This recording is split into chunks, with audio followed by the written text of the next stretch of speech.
Firmé la última página con una mano que no dejaba de temblar. El bolígrafo se deslizaba lentamente por el papel. Su sonido era casi más fuerte que la voz del agente inmobiliario cuando me devolvió la carpeta. «Felicitaciones, capitán James. Es suyo». Por un segundo no respondí. Me quedé mirando la tinta negra de mi nombre, fijado en los documentos de cierre, como una bandera plantada tras una larga campaña. Entonces las llaves cayeron en mi palma, 3 pequeños trozos de metal chocando entre sí, más pesados de lo que parecían. Uno para la puerta principal, otro para la trasera, otro para el garaje. 15 años de servicio como oficial médico del ejército de los EEUU. Me habían enseñado lo que es el peso, camillas transportadas a través de tormentas de polvo, bisturíes firmes en tiendas de campaña donde la electricidad se cortaba cada 2 horas, placas de identificación frías contra una piel que jamás volvería a calentarse. Pero esa tarde en Richmond,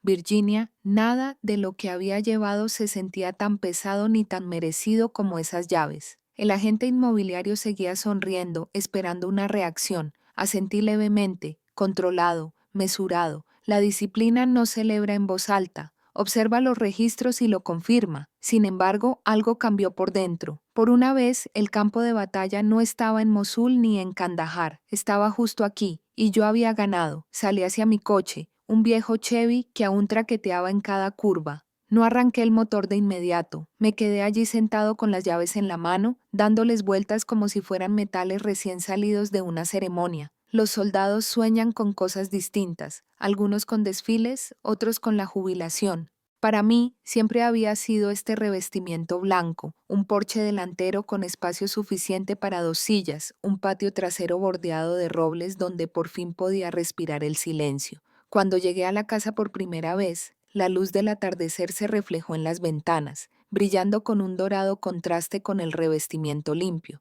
Para cualquier otra persona podría haber parecido modesto, quizás incluso olvidable, pero para mí parecía libertad tallada en madera y cristal. Abrí la puerta, el pestillo se abrió con un sonido más profundo que cualquier aplauso que hubiera escuchado. El aire dentro olía a pintura, a madera nueva y a posibilidad, sin moho, sin historia que no fuera mía. Apoyé las botas en el suelo de madera, el sonido resonando por las habitaciones vacías, las encimeras de la cocina intactas, los armarios esperando. Cada paso me recordaba que esto no era un cuartel que dejaría, ni un apartamento alquilado donde un casero controlaba mi comodidad. Esto era mío.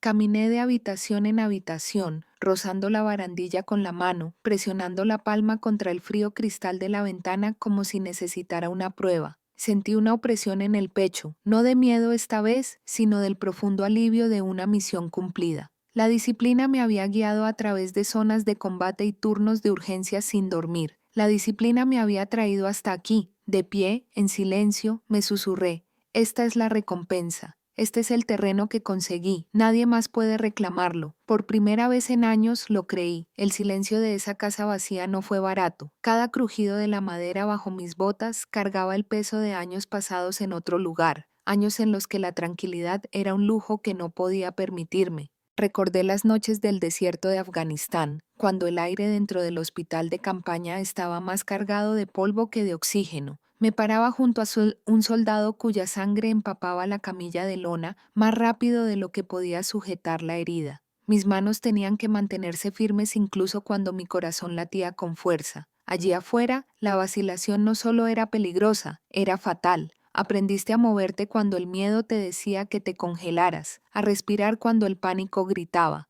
La disciplina no es calma, es tomar la decisión correcta cuando el miedo grita lo contrario. Esa lección no se desvaneció al volver a casa. La disciplina estatal se veía diferente, pero se sentía igual. Era como sellar con cinta adhesiva la ventana rota de mi Chevy, sujetar la manija de la puerta como si fuera una reparación de campo en un Humvee.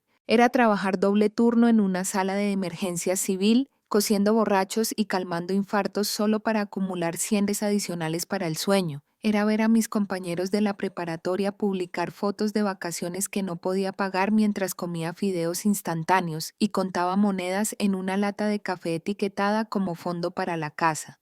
La gente ve uniformes y piensa en desfiles de medallas y banderas dobladas. No ven al soldado entrando a Walmart a medianoche después de un turno de 12 horas debatiendo si comprar comida o ahorrar para llantas nuevas. No ven las matemáticas silenciosas, la gasolina, el alquiler, la matrícula de una sobrina cuando su madre se quedó corta. Otro mes diciéndome que no para que algún día pudiera finalmente decir que sí. Eso es lo que significaban las llaves para mí. No solo propiedad, no solo libertad de caseros y contratos de alquiler. Eran la prueba de que cada noche cosía cuerpos bajo luces fluorescentes. Cada amanecer me ataba las botas para correr 8 kilómetros bajo una lluvia helada. Cada dólar que me negaba a desperdiciarlo, todo apilado como sacos de arena hasta que aguantaba. No necesitaba el aplauso de nadie por eso. El aplauso se desvanece. Lo que perdura es la disciplina, y la disciplina finalmente me había dado algo que ningún metal jamás podría, un hogar que era solo mío. La disciplina me ayudó a superar los campos de batalla y los turnos de noche, pero no pudo protegerme de mi familia.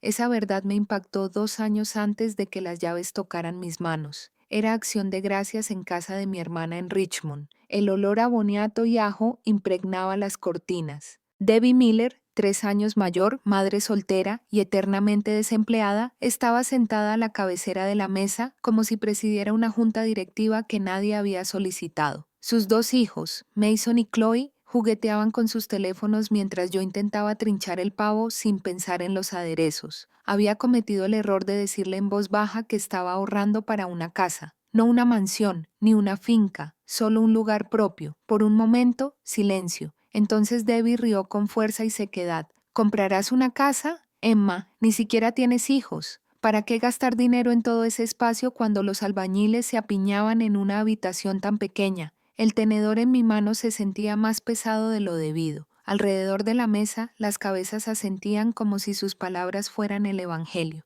Nuestra tía Janice murmuró que estaba de acuerdo. Incluso la amiga de toda la vida de Carla Debbie, que de alguna manera siempre encontraba el lugar para estas cenas, se inclinó hacia adelante con una sonrisa burlona. Sinceramente, capitán suena egoísta. Un soldado jugando a las casitas mientras tu familia pasa apuros. Soldado egoísta. 2 palabras, pero hieren más que la metralla. Quería discutir, quería enumerar cada despliegue, cada préstamo que había pagado que no era mío, cada par de zapatos que le compré a Mason cuando Debbie no podía con ellos. Pero la disciplina me recordó que no hay que lanzarse a ciegas a la oscuridad. Hay que aguantar, esperar, evaluar. Así que me quedé allí, con la mandíbula apretada, dando vueltas a mi plato sin parar mientras el jurado de mi propia sangre me declaraba culpable de soñar. Esa fue la noche en que comprendí la regla de mi familia. El éxito no es tuyo, es nuestro. Y nuestro significa que alguien más decide cómo gastarlo.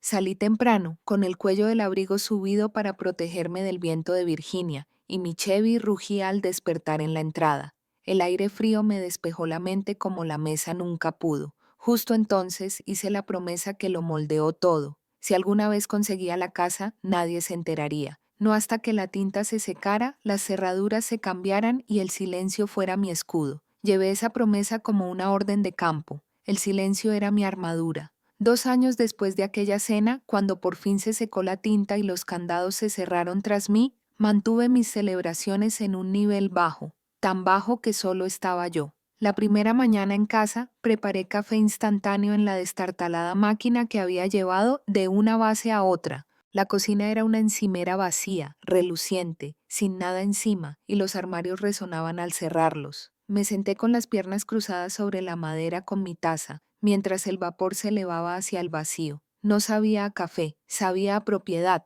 amargo pero mío. Esa noche desenrollé un saco de dormir en la sala, sin cama, sin muebles, solo yo y el crujido de la madera hundiéndose bajo su propio peso. Me quedé allí, escuchando, no con miedo, sino con el oído acostumbrado, atento como en un hospital de campaña, atento a las alarmas que nunca llegaban. Lo que oí, en cambio, fue el único sonido que había pasado años persiguiendo, sin llegar a nada. Helen Guzmán me vio primero. Viuda, de mirada aguda, vivía al otro lado de la calle y mantenía su entrada limpia como si fuera una plaza de armas. Una tarde me saludó desde su buzón. Me acerqué y me presenté con sencillez. La capitana Emma James. Era nueva en la calle. Asintió amablemente pero sin entrometerse. Estaré atenta cuando no estés, dijo. Era el tipo de juramento de buena vecindad que no se toma a la ligera. Durante un tiempo, el secreto se mantuvo. La casa era mi perímetro, el silencio, mi tapadera. no dejaba entrar a nadie, ni mi hermana, ni mi familia, ni siquiera viejos amigos. Era una misión asegurada, o eso creía.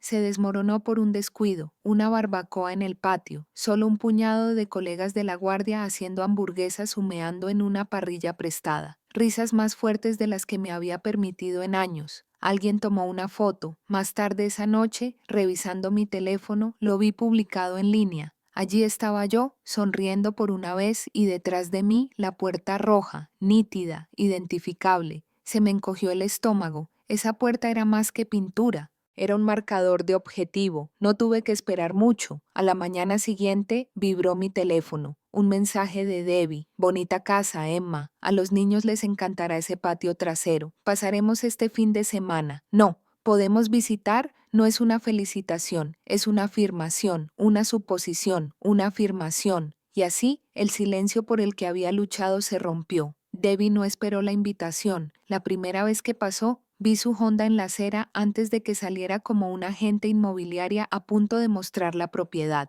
Ni un mensaje, ni una llamada, solo el ruido de sus tacones en mi camino. No llamó a la puerta de inmediato. En cambio, se paseó por el porche, pasando la mano por la barandilla, mirando por las ventanas, dando vueltas como un halcón, evaluando el territorio.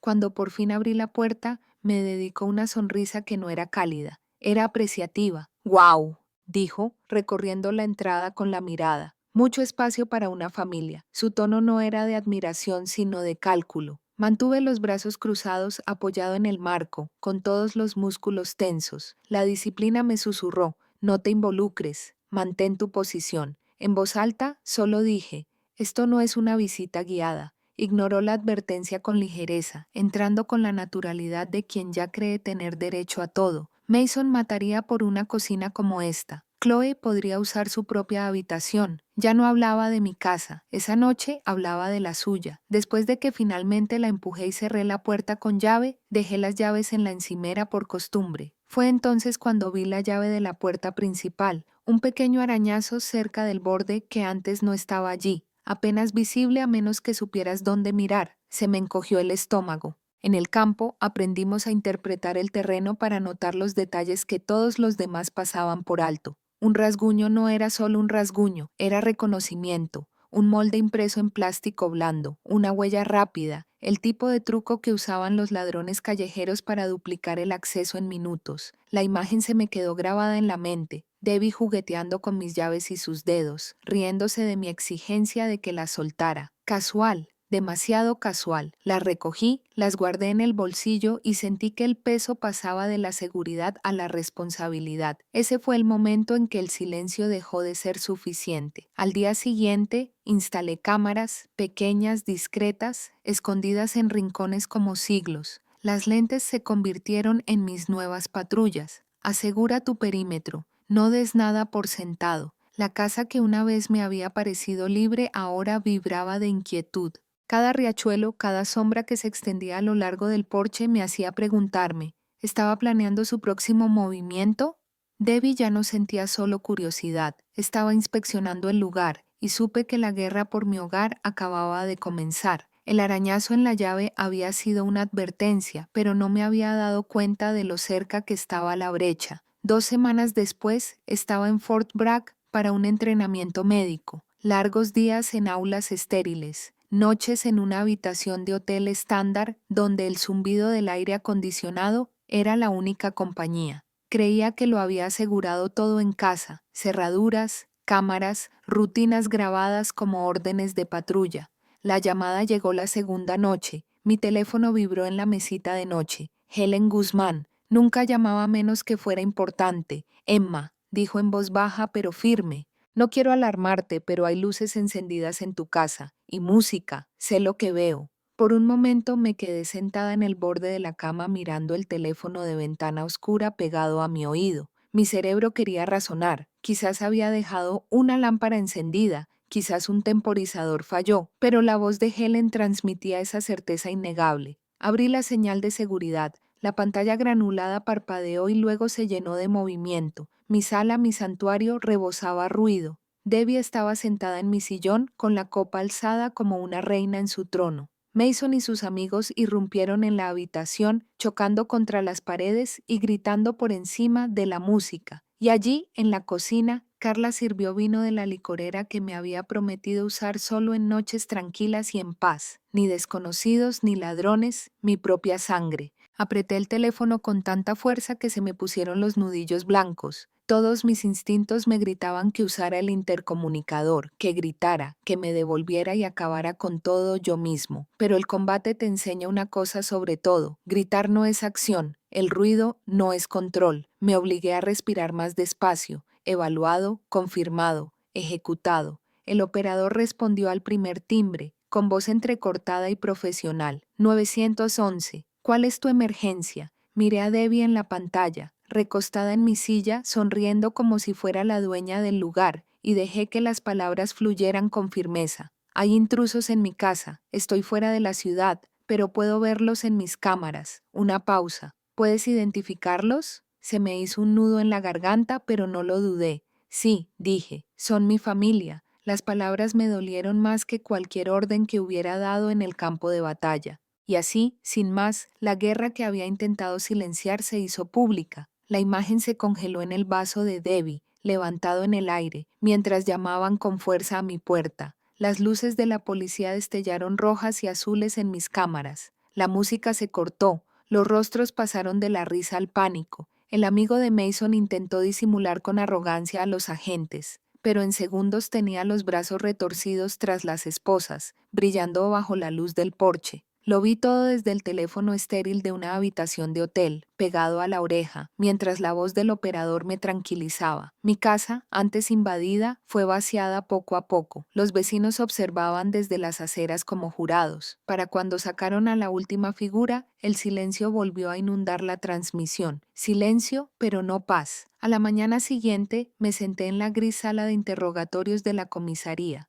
El aire olía a café quemado y a papel archivado demasiadas veces. Mis botas golpeaban el linoleum, firmes, deliberadas. Entonces la puerta se abrió. Debbie entró, arrastrando a Mason y a Carla como sombras involuntarias. Su rímel se corría, pero su barbilla se alzaba desafiante, aferrándose incluso a la vergüenza. «Emma, por favor». Su voz se quebró entre súplica y acusación. «Solo necesitábamos espacio. No puedes hacer esto. Somos familia». El agente a mi lado se aclaró la garganta y sacó una bolsa de plástico para pruebas. Dentro había un molde blando, con la llave de mi puerta grabada como la huella de una escena del crimen. Prueba de lo que ya sabía. Tu hermana creó duplicados, dijo el oficial rotundamente. Esto no fue accidental. Los ojos de Debbie se abrieron de par en par, yendo de mí a la evidencia y viceversa. No es lo que parece, susurró, pero ni siquiera ella parecía convencida. Mantuve la voz serena, como lo hacía en los convoyes esperando a que los ingenieros despejaran la carretera. No, no me insultes con excusas. El agente deslizó la declaración sobre la mesa. Bolígrafo listo. Mi mano se quedó suspendida un instante, más pesada que el día que firmé la hipoteca. Debbie se inclinó hacia adelante, con lágrimas en los ojos. Emma, no pienses en los niños. Piensa en mí. No puedes deshacerte de nosotros así, firmé. La tinta se desbordó en el papel, definitiva e irrevocable. Cuando levanté la vista, mis palabras fueron más hirientes que cualquier bisturí que hubiera sostenido. Querías mi casa, dije, con la calma de un veredicto, pero me acabas de perder. Por primera vez, Debbie no tenía nada más que decir. Apenas se había secado la tinta de mi declaración cuando comenzaron las consecuencias. Debbie perdió su trabajo en una semana. Su empleador no quería que el titular se vinculara a su marca. Mason fue suspendido de la escuela. Las noticias se propagaron como un reguero de pólvora en un pueblo pequeño. Los amigos de Carla le dieron la espalda a sus susurros, siguiéndola por todos los pasillos del supermercado. Las acciones tienen consecuencias. Lo aprendieron a las malas. Para mí, las consecuencias no se trataban de venganza. Se trataba de recuperar el perímetro.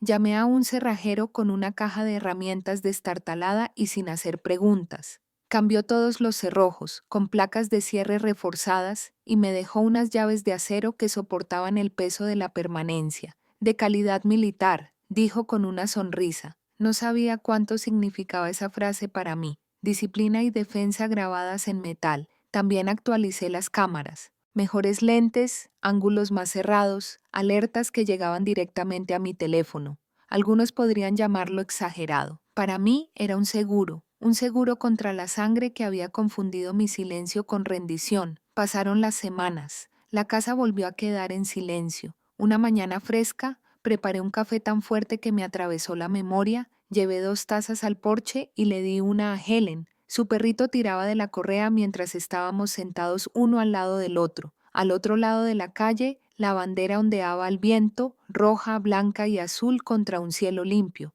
No hablamos mucho, no hacía falta, el silencio era lo importante. Dejé que me envolviera como una armadura, un recordatorio de que la paz no es gratuita, se defiende como cualquier línea que valga la pena mantener. Fue entonces cuando la vi. Debbie estaba de pie al final de mi entrada, sin acercarse, sin gritar, simplemente de pie, con los hombros encorvados, los ojos cerrados y las manos pesadas apretadas a los costados. Por un instante, el viejo instinto me inspiró a ceder para volver a cargar con su peso. Entonces Helen giró la cabeza y le dirigió a Debbie una mirada tan penetrante que desbarató cualquier excusa. Debbie se rindió primero, se dio la vuelta, volvió a su coche y se marchó sin decir palabra. Di un sorbo a mi café, el sabor firme, reconfortante. Mi voz, baja, significaba más para mí que para nadie. Luché por la libertad en el extranjero, pero la batalla más dura que gané fue aquí mismo, en casa, y esta vez el silencio no era frágil, era mío. ¿Y tú? ¿Alguna vez has enfrentado presiones o traiciones familiares que hayan puesto a prueba tus límites? Me encantaría leer tus opiniones e historias en los comentarios, y cuéntanos desde dónde nos ves. Tenemos espectadores de todo el mundo y es increíble. No olvides suscribirte a Relative Tension para más historias impactantes como esta.